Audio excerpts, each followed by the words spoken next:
Bueno, seguimos acá en este segundo bloque de Todavía estás ahí y como anticipamos, vamos a hablar de ESI, vamos a hablar de educación y vamos a hablar, bueno, de sexo. Pero bueno, ¿por qué? Porque está con nosotros acá nada más y nada menos que Alexandra Moros, lo dije bien. Espero. Lo dijiste perfecto. Perfecto. Ella es psicóloga y sexóloga. Así y bueno, queremos conocer un poco también sobre este tema que es tan importante, pero antes nos gustaría consultarte. ¿Cómo fue que te involucraste en estos dos aspectos que es tanto por un lado la psicología y por otro lado la sexología? Bueno, ten en cuenta que yo terminé el colegio en 2006. En 2006 sale la Ley de Educación Sexual Integral. Sí. Y está un poco el boom de, en ese momento, la Alessandra Rampola, ¿no? Que, sí, bueno, ya está como medio en cuarteles, pero en ese momento era un boom.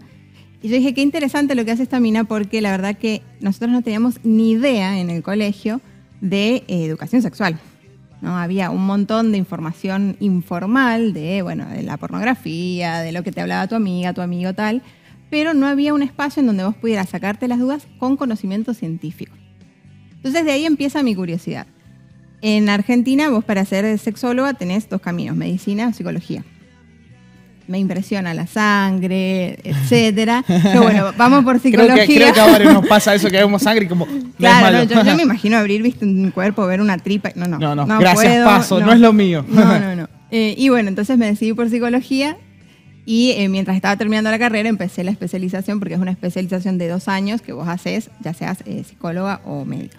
Y qué interesante que la ley, esta ley que es la 26150, así la ley de educación sexual, haya sido también ese disparador, que lo hayas elegido como un disparador y que recién hoy también seguimos debatiendo, defendiéndola y tratando de que se garantice su aplicación. Que se implemente, exactamente. Tan Totalmente difícil que se hace por ahí. Todavía tenemos mucha resistencia social, ¿no? Si bien, a ver, de 2006 a 2024 hay un camino, ha habido un movimiento feminista también que ha estado presionando, sí, ¿no? Para la implementación plena de la ESI, pero también hay que reconocer que todas las personas recibimos educación sexual integral, en realidad educación sexual, solamente que tenemos una vía formal, que son los colegios, ¿no? Y una vía informal, que es lo que la mayoría de las personas hemos tenido acceso, ¿no? Más ahora con Google, las redes sociales y demás. Entonces, las personas cuando llegan a algún contenido de ESI en el circuito formal, que es la escuela, ya tienen un preconcepto. O sea, no es que vos hoy un chico o una chica no te sabe nada de sexualidad. Sabe cosas amorfas, que quizás haya que reordenar esa información o incluso, bueno, contradecirla, porque sabemos que en redes sociales hoy hay un montón de cosas. Hay diversidad de información, pero no toda es la correcta. Que es Totalmente. Lo que hace rato, antes de cámara, comentaba un poco de que uno cree saber las cosas hasta que te das cuenta que no es así por la desinformación que hay. Totalmente. Y porque justamente recibimos educación sexual informal, ¿no? Lo que te dijo tu amiga, tu familia, si tenés algún credo religioso también recibís información desde ahí. Sí, en absoluto. Entonces todas esas cosas se van mezclando y se va mezclando también con el propio deseo, porque vos descubrís tu sexualidad a lo largo de tu vida y vas un poco, viste, entre lo que te dicen que era, lo que vas sintiendo que era. Esos conflictos a veces traen muchísimo malestar psicológico y las personas a veces desarrollan incluso alguna dificultad para su placer, ¿no? Esta palabra, lo que es la sexualidad, creo que trae mucha controversia, sigue resonando en las escuelas a veces con un poquito ahí de recelo. Pero ¿qué es la sexualidad, para decirlo ampliamente también? ¿De qué hablamos cuando hablamos de sexualidad? ¿Es algo que descubrimos recién cuando crecemos? ¿Es algo que nos atraviesa desde que somos chiquitos? ¿Qué es la sexualidad? La sexualidad es todo. Se ponía muy filosófica la cosa. No, pero hablando en serio, desde que nacemos hasta que nos morimos, descubrimos nuestra sexualidad y esa sexualidad está inmersa en un contexto sociohistórico. Digo, hoy no vivimos igual la sexualidad que hace 20, que hace 30 o que hace 40 años o un siglo. Entonces, la sexualidad siempre va a depender del contexto sociohistórico. Sabemos, gracias a los estudios antropológicos, que hay culturas en donde la sexualidad se vive de una manera totalmente distinta a cómo la vivimos acá. ¿Es mejor? ¿Es peor? Es cultural, ¿sí? Después, bueno, hay una línea que ya tiene que ver más con los derechos humanos y que, bueno, ahí ya entramos en otro tema que es mucho más complejo y mucho más delicado, pero, por ejemplo, suponete, no sé, en Estados Unidos, a lo mejor nosotros digamos, son más libertinos. No sé. Hay que ver esa cultura, hay que ver cuáles son los valores de esa cultura. Después lo mismo con las orientaciones sexuales, con la identidad de género. Hay muchas culturas a lo largo de la historia y en el presente, en donde, por ejemplo, la transexualidad es vista como algo incluso a nivel de bendición de dioses. Entonces vos decís, bueno, ¿por qué necesitamos también patologizar un fenómeno que es socio, histórico y cultural? Y además es biológico, o sea, se traduce en los cuerpos, se traduce en la vida cotidiana, pero es muchísimo más complejo. Y justamente, bueno, para llevar este debate, estos análisis desde la educación, ¿cómo se hace y cuáles son tal vez los principales interrogantes que, por ejemplo, a vos te ha pasado de encontrarte o que escuchás que sucede en las escuelas y vos decís, vamos a derribar mitos? Bueno, mira, yo primero creo que hay un problema de desconocimiento de la ley, de mucha gente que opina sobre la ley sin ni siquiera haberla leído. Una ley bastante cortita, tiene 3 carillas, no es una cosa que te vas a demorar en analizar durante décadas. Claro, no, sí. Y que está basada en la Convención de Derechos de Niños, Niñas y Adolescentes, en la ratificación de la eliminación de violencia hacia las mujeres y en un montón de otras cosas. Entonces, primero tenemos que entender que es un derecho, la educación sexual integral, el acceso a la información de calidad científica y laica de la sexualidad. Después, bueno, también tenemos que en cada institución la van a ir adaptando a los valores de la institución. Pero como desafío podemos nombrar el trabajo también con los prejuicios que muchas veces los equipos adultos, tanto docentes como familias, pueden llegar a tener. Por eso es que también la ley plantea que no solo hayan capacitaciones, sino que también hayan talleres para trabajar con el equipo docente y con las familias. No es que a la familia no se le dice nada y se la deja ya abandonada, como que a las chicas y a los chicos se les va a dar, no sé, el Kama Sutra, claro, ¿no? Y de repente la familia se va a encontrar con cosas extrañas, ¿no? Porque mucho miedo va por ahí. ¿Qué le van a decir a mis hijos y a mis hijas? Nada que no sea acorde a su edad, ¿no? Porque tenemos también una transversalización de la educación sexual integral, donde desde muy chiquitos, desde el jardín, se empieza a trabajar el respeto por el cuerpo propio, el respeto por el cuerpo ajeno. La ley define, ¿no?, a la sexualidad como un conjunto de aspectos sociohistóricos, biológicos, éticos, afectivos. Y me parece que es importante también resaltar la parte ética, porque cuando hablamos de educación sexual, hablamos de valores, del respeto hacia la otra persona, del consentimiento, de la prevención de abusos sexuales infantiles. Entonces, en ese contexto, ¿quién puede estar en contra? Claro. Bueno, eso es recién dijiste, es una ley muy corta. Quienes integran las instituciones de la sociedad deberían poder leer esta ley y adaptarla a cada institución, no solamente a las escuelas. Justamente. Claro, pero también hay alguna, o se nota esta resistencia además de lo que tiene que ver con la ignorancia, porque la ignorancia también o se va de la mano de que hay instituciones que no comunican o hay personas que eligen mostrar un lado negativo o una cara que no es la que realmente se busca en esta ley. Sí, yo creo que es bastante complejo porque un poco queda atado a la buena voluntad del equipo de cada institución, ¿no? La ley planteaba en su momento, 2006, que teníamos 90 días o 180, no recuerdo con exactitud, para la implementación. Hoy estamos hablando que es 2024, o sea, casi 20 años después, 18 para ser exactas, que hay todavía ciertas resistencias, ¿no? Yo quiero creer y me ato a esa esperanza de que las personas vamos a seguir militando la educación sexual integral, primero porque es un derecho y segundo porque justamente las personas adultas también necesitamos educación sexual, ¿no? Y es mucho ese trabajo el que yo hago, ¿no?, en consultorio, porque las personas llegan con 30, 40, 50 años a consulta muchas veces con una cantidad de prejuicios grande que les impide disfrutar de su sexualidad, ¿no? Entonces, yo pienso, cómo el acceso a la información de calidad te permite que cuando te pasen ciertas cosas, cuando empieces a sentir, a descubrir ciertas emociones y sensaciones, no tengas culpa, ¿no? Después, obviamente, cada familia tiene sus valores y eso no se pone en discusión, pero por lo menos que esa persona tenga un espacio donde pueda decir, che, a mí me está pasando esto, es raro, soy normal, no soy normal, porque esas preguntas llegan a los 30 y a los 40 años muchas veces a la consulta. Justamente eso te quería hacer una consulta, perdón. ¿Cuáles son las consultas que normalmente sabes recibir más a diario? Las más comunes, generales. Mira, yo digo que son como camadas, ¿no? Sí, claro. Me han tocado camadas en donde ha sido mucho sobre el deseo, de cómo funciona el deseo, si hay diferencias de género en el deseo, si no, y demás. Después hay otras camadas que tienen que ver más con trastornos, que a mí no me gusta mucho esa palabra, pero bueno, dificultades en el disfrute, en el erótico, tanto en varones como en mujeres y en personas de la diversidad sexual. Y lo primero que uno hace en consulta justamente es la educación sexual del paciente o de la paciente, ¿no? Hacemos mucha psicoeducación y muchas consultas se resuelven con psicoeducación, ¿no? La sexología tiene un enfoque distinto a lo que es la terapia clásica individual, que vas todas las semanas y trabajás, no sé, tu conflicto X y tal. Es otra forma de trabajar y es una forma también muy artesanal, ¿no? Pensada persona a persona. Exactamente.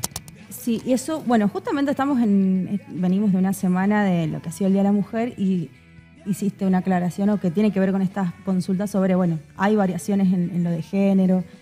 También esto, cómo se piensa desde lo educativo, el placer, y cómo esto también ha resonado a veces en ciertos sectores, tanto desde el lado del castigo como desde el lado del beneficio, digamos. ¿Quiénes son estos sectores? Posiblemente las mujeres, que son a veces quienes acá en la cuestión occidental no han tenido este acceso a la información justamente por esta negación del placer. Sí, y fíjate que, hay que entender también al género como una variable más de análisis, ¿no? En cualquier fenómeno, en un fenómeno psicológico como en un fenómeno político. Y con respecto al tema del placer, si bien ahora tenemos todo un movimiento feminista que está bregando y que estamos poniendo sobre la mesa un montón de temas, es verdad que todavía está esta cuestión más de antaño quizás, de que ante ciertas conductas los varones son como clasificados, ¿no? Con positividad o con permisos y las mujeres con castigos. Parece extraño, ¿no? Porque nosotros decimos, bueno, siglo XXI, ya después de tanta cosa, vamos a seguir discutiendo lo mismo. Sí, porque sigue pasando. Wow. Menos, por suerte. Pero sigue estando. Pero sigue estando. Bien. Y bueno, sobre esto acá en las escuelas, ¿qué recepción has tenido vos acerca de la implementación acá en nuestra provincia sobre la ESI? Mira, yo no trabajo con la parte educativa hace muchos años, así que plantear algo sería muy soberbio y muy, te diría, como hasta imprudente de mi parte. Pero sí te puedo contar de, las experiencias de pacientes que tienen hijos o hijas y por ahí se encuentran con dificultades a la hora de ciertos prejuicios, sobre todo de género, porque eso también se trabaja desde la educación sexual integral, ¿no? De por qué las nenas son de una manera, por qué los nenes se tratan de otra manera, el aval de la violencia que muchas veces se hace de los varones. Los varones son así, se pegan, ¿no? Y después eso, se traduce en la casa. Cuando me ha pasado de chica, no sé, a vos, Jere, yo hay ciertos conceptos o cosas que escuché, por ejemplo, que tenía que ver con la genitalidad, con el acto sexual, que uno escuchó como antes de empezar a tener las materias de, no sé, del aparato reproductor. Sí. Era porque entre nenes se peleaban y se hacían bullying entre ellos, haciéndose chistes sobre eso. Y vos decís, Dios, tan chiquitos, y ya haciendo comentarios o chistes al respecto. Y uno escuchaba el famoso toco de oído sobre este tema cuando era una niña. Digo, nunca pude previamente, antes de esos chistes y de esos comportamientos, haber escuchado algo un poco más acorde y más científico, justamente. Claro, tener conocimiento. Sí, y que si estos chicos están reproduciendo esa información es porque de algún lado lo están escuchando. Y ese algún lado es esa familia que muchas veces se resiste a que los chicos y las chicas tengan educación sexual en la escuela, porque cómo les van a decir ciertas cosas.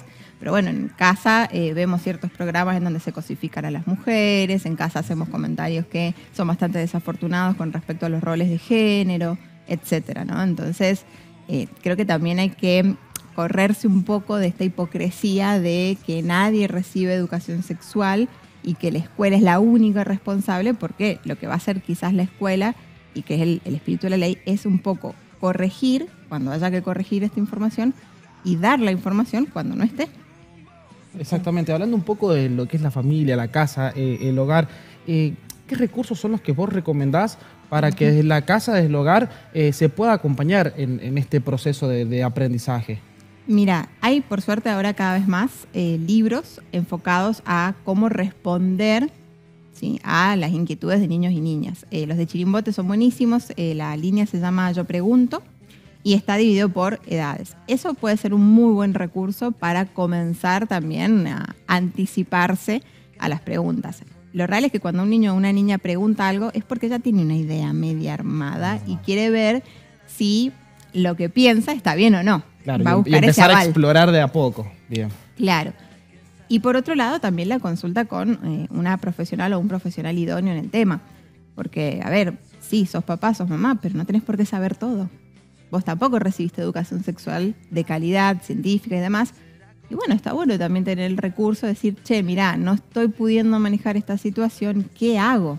Lo importante es tener esa apertura y no ponerse, viste, por ahí ante la desinformación, que es lo que hablábamos recién, a la resistencia desde el lado del hogar, que justamente es quien debería estar acompañando en todo este proceso, no solamente desde el lado educativo, sino desde el hogar para complementar bien todo este proceso, ¿no? Claro, es un esfuerzo mancomunado, ¿no? Sociedad, familia, escuela, comunidad también, porque, a ver, cuando la ley todavía no se implementaba mucho, desde Equalis, que es la organización con la que yo he trabajado durante muchos años, y también desde Jóvenes Positivos, hacíamos muchos talleres. O sea, el tercer sector también empieza a generar espacios cuando esos espacios no están, ¿no? Y justamente desde ahí nosotros empezamos a recabar un montón de información y un montón de cosas que hoy las vemos menos, pero que hace nada más que 18, 15 años atrás era moneda corriente, ¿no? Wow. Y en la misma línea que Jere, yo quería consultarte sobre, bueno, lo ideal para un joven, ya quienes ya pasaron los 18 o incluso 21 años, ya adultos,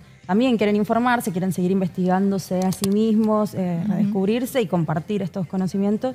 Sin duda, lo ideal es una profesional, bueno, como vos, en ese caso. Pero obviamente sabemos que hay barreras socioeconómicas que pueden complicar este acceso a esta información. ¿Cuáles son tal vez las mejores recomendaciones para que cada uno se vea a su casa y diga, bueno, además de esta terapia, ¿qué puedo hacer para seguir informándome? ¿Dónde tengo información más fiable sobre este tema?